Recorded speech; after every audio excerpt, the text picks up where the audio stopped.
forevermore. Flashback to 2004. Barack Obama had just won a landslide victory to become Illinois' next U.S. Senator. At the time, he ruled out running on a national ticket in 2008, suggesting back then he lacked experience. So why have you ruled that out, running nationally? You know, I am a believer in knowing what you're doing when you apply for a job. And I think that if I were to seriously consider running on a national ticket, I would essentially have to start now before having served a day in the Senate. Now, there's some people who might be comfortable doing that, but I'm not one of those people. In fact, we have had a red phone moment. It was the decision to invade Iraq. Senator Clinton gave the wrong answer. George Bush gave the wrong answer.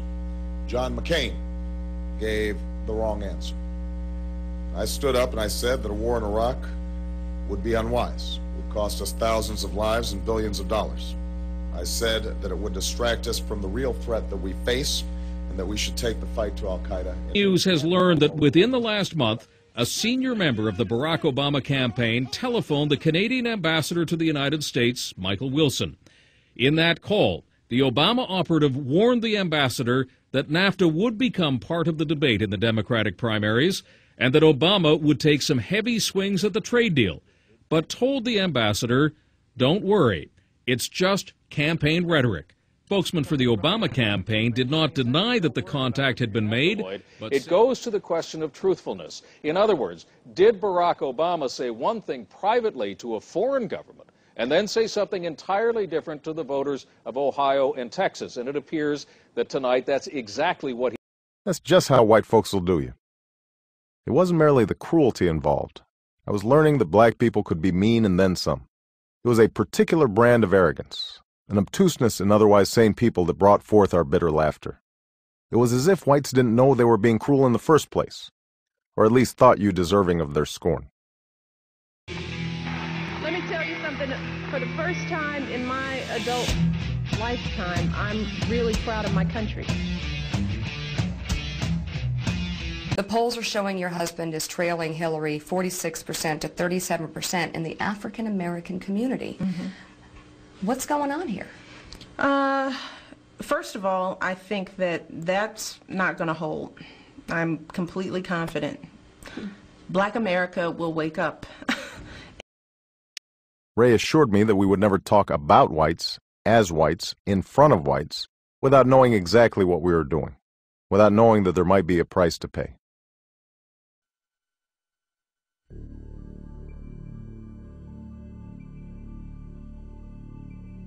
Whatever we once were, we are no longer a Christian nation. Which passages of Scripture should guide our public policy? Should we go with Leviticus, which suggests slavery is okay, and that eating shellfish is an abomination? Or we could go with Deuteronomy, which suggests stoning your child if he strays from the faith? Or should we just stick to the Sermon on the Mount, a passage that is so radical that it's doubtful that our own Defense Department would survive its application? You are absolutely right that John McCain has not talked about my Muslim faith, and you're absolutely right. A world where cruise ships throw away more food in a day than most residents of Port-au-Prince see in a year, where white folks' greed runs a world in need, apartheid in one hemisphere, apathy in another hemisphere. That's the world on which hope sits. Did you know that he had made these statements before the videotape appeared? You know, frankly, I didn't. I wasn't in church during the time that these statements were made. There is a man here who can take this country in a new direction.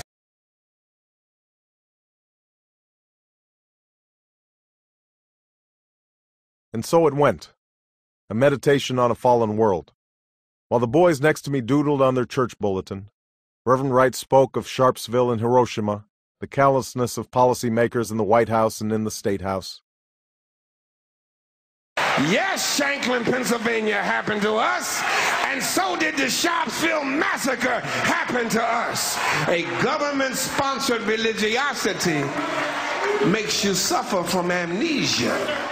We bombed Hiroshima, we bombed Nagasaki, and we nuked far more than the thousands in New York and the Pentagon, and we never batted an eye. Most of the time, when I'm in church, he's talking about Jesus, God, faith, values.